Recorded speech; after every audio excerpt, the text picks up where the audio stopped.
रात का घनघोर काला अंधेरा चारों ओर पसरा था। कुत्तों के भौंकने की आवाज़ इस रात को और भी ज़्यादा भयानक बना रही थी। इसी बीच सूर्यकांत का संजीवनी अस्पताल आईसीयू के बाहर एक सोफे पर मयंक पसरा हुआ मोबाइल देख रहा था। उसने जब समय देखा तो रात के करीबन 10 बज गए थे। उसने फिर एक बार और पायल को फ़ोन किया, लेकिन फिर से फ़ोन किसी ने नहीं उठाया। मयंक गुस्से में चिढ़ते हुए बोला, इन औरतों की तो जात ही हरामी होती है। उसकी वजह से आज हम दोनों कितनी बड़ी मुसीबत में फंस गए हैं और इसे अब मुंह फुलाकर बैठना है। मयंक ने गुस्से में फ़ोन सोफे पर फेंक दिया और बाथरूम चला गया। उसके बाद एक चादर निकाल कर सोने ही वाला था कि न जाने उसे ऐसा क्यों लगा कि एक बार उसे अयान को देखना चाहिए। वह भागकर अंदर गया, जहां सिक्योरिटी गार्ड ने उसे रोका कि सर, यह समय आप उससे नहीं मिल सकते। मयंक ने गुस्से में उसे एक थप्पड़ मार दिया और कहा, हरामजादे, हमारा ही खाकर हमें ही रोकता है।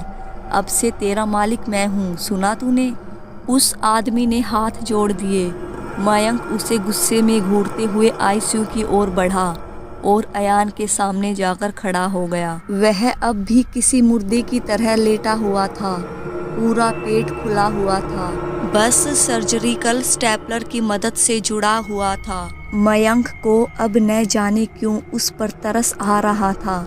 उसके आंसू बहने लगे। वह रोने लगा, अयान बेटा, मुझे माफ़ कर दो, बस मुझे छोड़कर ना जाना, वरना मैं लुट जाऊंगा, बर्बाद हो जाऊंगा। तभी मयंक की नज़र ईसीजी मॉनिटर पर पड़ी और उसे गहरा सदमा लगा, क्योंकि मॉनिटर की रेटिंग गिरा हुआ था। उस पर रह रहकर सीधी रेखा नज़र आ रही थी और अयान एकदम ऊपर सांसें लेने लगा। यह सब देखकर मयंक चिल्लाता हुआ भागा, डॉक्टर, डॉक्टर, अयान की हालत ठीक नहीं है, जल्दी जल्दी कोई तो आओ। उसकी चिल्लम चिल्ली सुनकर बहुत जल्द डॉक्टरों की फौज वहां आ गई और सीधे आईसीयू में अयान को घेर कर खड़े हो गए। उन्होंने मयंक को बाहर जाने को कहा और सभी कुछ ना कुछ करने लगे। कोई एक बड़ा इंजेक्शन लेकर आया और अयान को लगाया, कोई उसके हाथ पैर और तलवों की मालिश करता, लेकिन अयान की हालत में कोई सुधार नहीं था।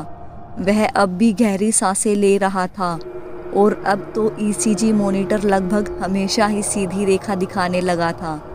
आखिरकार जब सभी थक गए और ईसीजी में पूरी सीधी रेखा आ गई, पल्स रेट 0 दिखने लगी, तो डॉक्टर ने उसे मृत घोषित करते हुए कफन ओढ़ा दिया।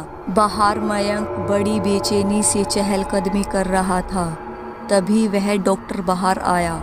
मयंक सीधे उसकी तरफ दौड़ पड़ा और घबराते हुए पूछा, क्या हुआ डॉक्टर, वह ठीक तो है ना? उस डॉक्टर ने नज़रें झुका ली और कहा, आई एम सॉरी, हम उन्हें नहीं बचा सके।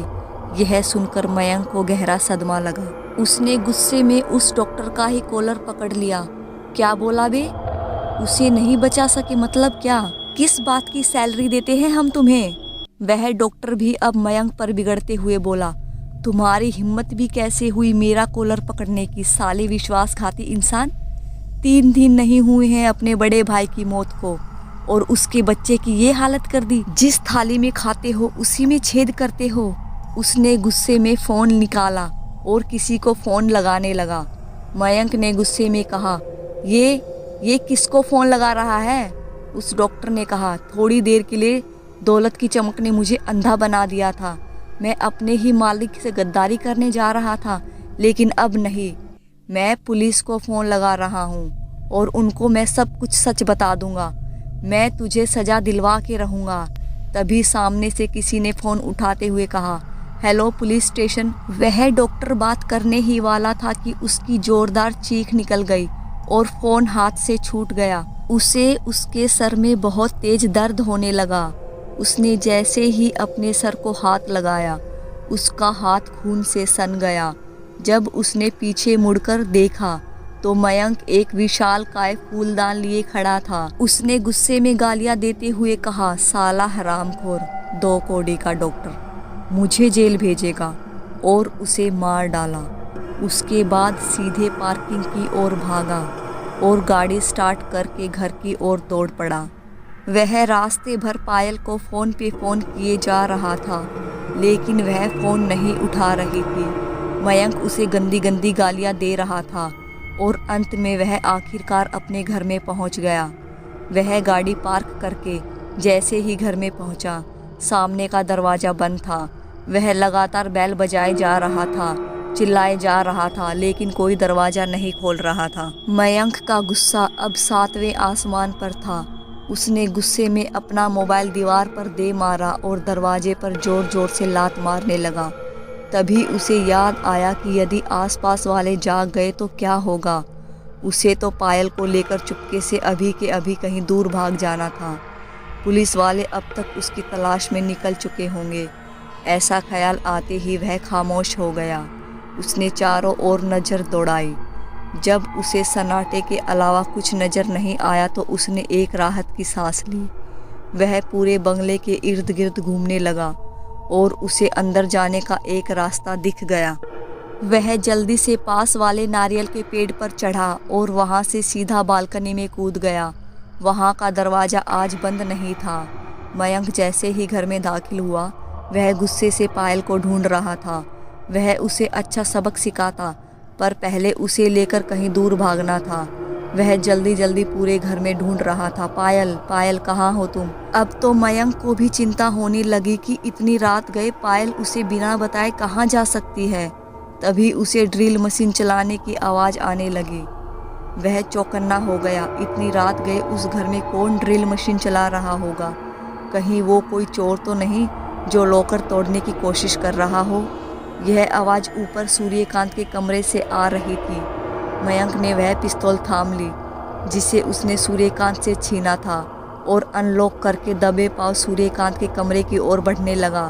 ड्रिल मशीन की आवाज़ अब भी आ रही थी और बीच बीच में पायल की दर्द से कर्राने की और रोने की आवाज़ अब उसे स्पष्ट सुनाई देने लगी थी। अब मयंक को पूरा यकीन हो गया कि उसके घर में कुछ चोर घुस आए हैं और पायल उनके कब्जे में है। अब और भी चौकन्ना हो गया। जब वह दरवाजे के पास पहुंचा तो वह दरवाज़ा बस ऐसे ही बंद था, लॉक नहीं था और ड्रिल की आवाज़ अब भी आ रही थी। जब मयंक ने दरवाज़ा धीरे से खोला तो वह दंग रह गया। उस कमरे में पायल के अलावा और कोई भी नहीं था। पायल दरवाजे की ओर पीठ किए पूरी नंगी घुटनों के बल बिस्तर पर बैठी थी और ड्रिल से खेल रही थी। मयंक घबराया सा उसके पास गया तो वो नज़ारा देखकर उसके रोंगटे खड़े हो गए। पायल अपनी ही योनि द्वार में एक बड़ा ड्रिल लगाकर बार बार ड्रिल मशीन चालू करती, फिर बंद करती और खुद चीख चीख कर रोती। उसकी योनि द्वार से बेतहाशा खून निकल रहा था, जिसके कारण बिस्तर पर बिछा सफ़ेद चादर का रंग गहरा लाल हो गया था। अब मयंक डर कर उससे पीछे हटने लगा। वह वहाँ से भाग जाना चाहता था, पर वह भी पायल को बेपनाह चाहता था, तो ऐसे कैसे छोड़कर चला जाता। उसने पायल को ज़ोर ज़ोर से आवाज़ दी, पायल, पायल होश में आओ, यह क्या कर रही हो? और हिम्मत करके उसके हाथ से ड्रिल मशीन छीनने लगा। अब पायल ने बहुत गुस्से में मयंक को देखा। उसकी पूरी आंखें गहरी लाल हो गई थी। अचानक से पायल किसी अजीब भाषा में कुछ चीख पड़ी और उसका शरीर हवा में उड़ रहा था। वह अपने दोनों हाथों को फैलाए हवा में लटक रही थी। उसके बाद उसने आंखें खोलकर मयंक को देखा और बेहद डरावनी और मर्दाना आवाज़ में बोली, क्यों मयंक, मुझे नहीं पहचाना? तुझे क्या लगा कि तू मेरे बच्चे को मारकर यूं ही बच जाएगा? उसकी बात सुनकर मयंक घुटनों के बल बैठकर हाथ जोड़कर बोला, भाई साहब मुझे माफ़ कर दीजिए, मुझसे बहुत बड़ी गलती हो गई। दौलत के लालच ने मुझे अंधा बना दिया, मुझे माफ़ कर दो। पायल ने चीखते हुए कहा, ऐसे कैसे माफ़ कर दूं? और अचानक उस पर झपट पड़ी। मयंक संभल नहीं पाया और ज़मीन पर गिर पड़ा। पायल अब मयंक के सीने पर चढ़कर बैठी थी और पूरी ताकत से उसका गला घोंट रही थी। मयंक की हालत खराब होने लगी थी। वह अपने आप को बचाने के लिए हाथ पैर मारने लगा और उसके हाथ एक भारी चीज लगी जो कि सूर्यकांत की पिस्तौल थी।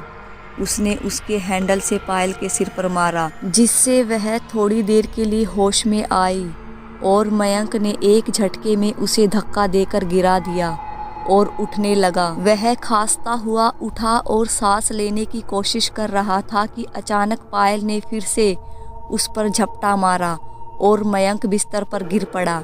पायल ने एक ही झटके में उसका हाथ पीछे मरोड़कर उसे पेट के बल लेटाया और चढ़कर उसके ऊपर बैठ गई। अब पूरे घर में जोर जोर से मयंक के दर्द से चीखने चिल्लाने की आवाज़ आने लगी। पायल पास में पड़ी ड्रिल मशीन उठाकर उसके हाथ में छेद करने लगी थी। मयंक के हाथ से बेतहाशा खून निकल रहा था। उसके बाद पायल उसकी रीढ़ की हड्डी में भी ड्रिल से एक सुराग बनाने लगी, जिससे मयंक का रो रो कर गला बैठ गया। उसकी आंखों के आगे अंधेरा छाने लगा और वह बेहोश हो गया। जब मयंक को होश आया तो वह एक विशालकाय दरवाजे के ऊपर लेटा हुआ था। उसके हाथ पैर जंजीरों से बंधे थे। उसे उसकी पीठ में अभी भी बहुत तेज दर्द हो रहा था। ऊपर से वह पीठ के बल ही पड़ा था। जख्म दबने की वजह से उसका दर्द और बढ़ रहा था और खून रिसने लगा था। तभी उस कमरे में किसी औरत के आने की आहट हुई। मयंक चौकन्ना हो गया। उसे एक पायल की आवाज़ आ रही थी, लेकिन उसकी प्रेमिका पायल तो कभी पायल पहनती ही नहीं थी। उसने यह आवाज़ ध्यान से सुनी और उसके होश ही उड़ गए। ऐसी पायल की मधुर आवाज़ तो ममता के पास आती थी। जब वह उसके साथ सेक्स करता था तो यही आवाज़ उसे बेहद लुभावनी लगती थी।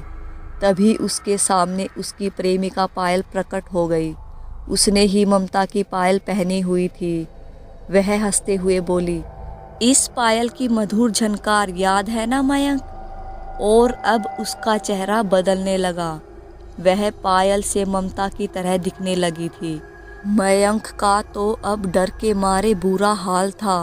वह कह रहा था, ममता प्लीज़ मुझे माफ़ कर दो, मुझे छोड़ दो, मुझसे बहुत बड़ी गलती हो गई, मैं पुलिस के सामने सरेंडर कर दूंगा। ममता हंसी और सामने की दराज से कुछ निकालने लगी। जब वह वापस आई तो मयंक डर के मारे ज़ोर ज़ोर से चीखा, नहीं प्लीज़ नहीं, मुझे छोड़ दो, प्लीज़ मुझे छोड़ दो। ममता के हाथ में एक हथौड़ी और कील थी। उसे देखकर मयंक समझ गया कि अब उसके साथ क्या होना था। ममता पायल के रूप में शैतानों की तरह हंसते हुए मयंक के हाथों की उंगलियों में कील ठोक रही थी। ठक ठक की आवाज़ गूंज रही थी। साथ ही साथ मयंक का भी चीख चीख कर बुरा हाल हो चुका था। अब उसकी हाथों की सभी उंगलियां कील से ठुकी हुई दरवाजे से चिपकी हुई थी। अब पायल ने एक चाकू उठाया और मयंक के पेट पर बैठ गई।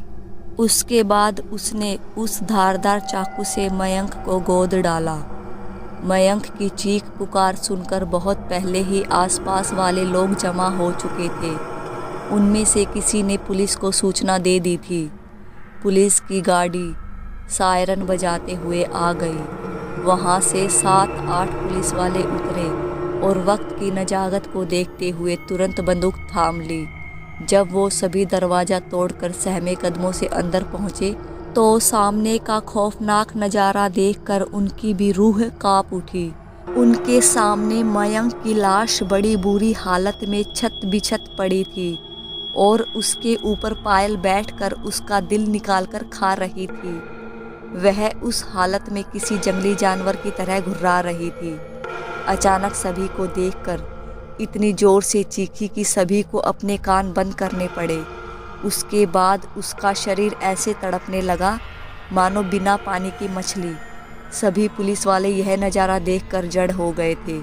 किसी की भी हिम्मत नहीं हो रही थी कि आगे बढ़े। थोड़ी देर बाद पायल एकदम शांत हो गई। उसने धीरे से उठने की कोशिश की और पुलिस वालों की ओर आगे बढ़ने लगी। वह महज 2 ही कदम चली होगी कि लड़खड़ाकर धड़ाम से गिर पड़ी। उसे उसके प्राइवेट पार्ट पे और पेट में बेहद दर्द हो रहा था। जब उसने नीचे देखा तो चिल्ला उठी। उसकी योनि द्वार से अभी भी खून रिस रहा था। उसकी दोनों खूबसूरत गोरी टांगें रक्त से लाल हो गई थी। वह दर्द से तड़पने लगी और ज़ोर ज़ोर से चीखने चिल्लाने लगी। उसका चीखना चिल्लाना सुनकर पुलिस वालों ने एम्बुलेंस को बुलाने के लिए फ़ोन किया। हेलो दोस्तों, आशा करती हूँ कि आप लोगों को ये कहानी बेहद पसंद आ रही होगी। अगर आप लोगों को ये कहानी थोड़ी सी भी पसंद आई हो तो प्लीज़ मेरी वीडियो को लाइक करो और मेरे चैनल को सब्सक्राइब करें। बेल आइकन ऑल प्रेस ज़रूर कर देना ताकि दोस्तों मेरी आने वाली अगली नई वीडियो की नोटिफिकेशन सबसे पहले आपके पास पहुँचे। प्लीज़ दोस्तों मेरी वीडियो को लाइक कर दो। आपका एक लाइक मुझे बहुत मोटिवेट करता है आगे की वीडियो बनाने के लिए। Thanks for watching.